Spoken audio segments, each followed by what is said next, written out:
So mga tol, malungkot na balita po para sa ating mga Pinoy boxing fans sapagkat ang Pinoy na si Ben Manangkil na napalabang kahapon sa Tokyo, Japan. Natalo sa unbeaten Japanese fighter na si Katsuya Fukoy. Round 4 nga lang po ang tinagal ng Pinoy sa hapon. Makailang beses bumagsak si Ben Manangkil hanggang sa itigil na po ang laban.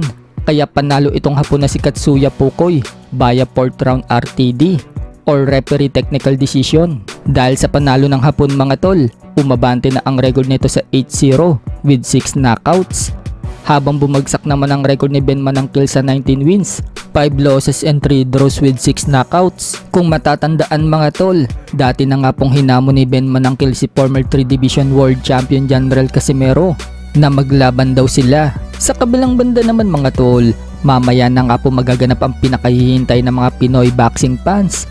Ang laban ng Pinoy challenger na si Vincent Astrolabio sa bansang Japan kontra sa WBC Bantamweight World Champion Junto Nakatani.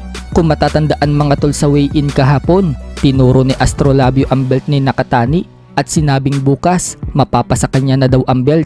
So nagsalita na nga po si Astrolabio mga tol kung bakit niya tinuro yung belt ni Nakatani. Paliwanag ni Astrolabio na makapanayam sa YouTube channel ni Silver Boys TV na excite lang umano siya dahil pangalawang laban na umano niya yan sa world title.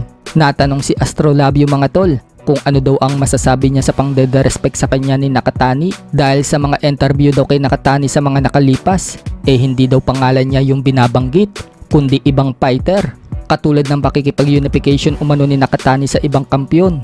Sagot ni Astrolabio mga tol, makikilala na lang umano siya ni Nakatani pagkatapos daw ng laban. Sa mga boxing fans naman umano na walang tiwala sa kanya na mananalo siya, ginagawa umano niyang motivation yung mga sinasabi sa kanya. Alam daw niyang magaling ang kalaban niyang si Nakatani dahil isa daw itong pound for pound boxer ngayon. Pero ginaganahan daw siya dahil hindi daw basta-basta itong si Nakatani. Pagmamalaki ni Astrolabio, nag-insayo daw siya ng mabuti at talagang ibubuhos daw niya lahat sa laban mamaya. So kapag nanalo daw dyan si Nakatani mga tol, magbabago daw ang buhay ng pamilya niya. Sa ring walk nga mga tol, napili pang ipatugtog ni Astrolabio yung kanta ni Manny Pacquiao. So sana nga po manalo si Astrolabio sa laban na yan para mag-uwi siya ng karangalan sa Pilipinas at makamit niya ang pangarap niya maging world champion. Mamayang gabi mga tol, malalaman na natin kung mangyayari yan.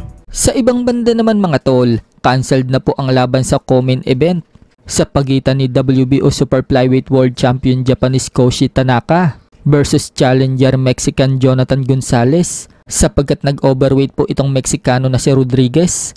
Tumimbang po kasi siya ng 121.2 pounds na dapat ay 115 pounds lang. So lumalabas mga tol na 6 pounds ang overweight ng challenger at lumalabas din dyan mga tol na pang super bantamweight division ang timbang niya. At dahil mahigpit ang Japan pagdating sa ganyan, minabuti na i-cancelled na lang ang laban.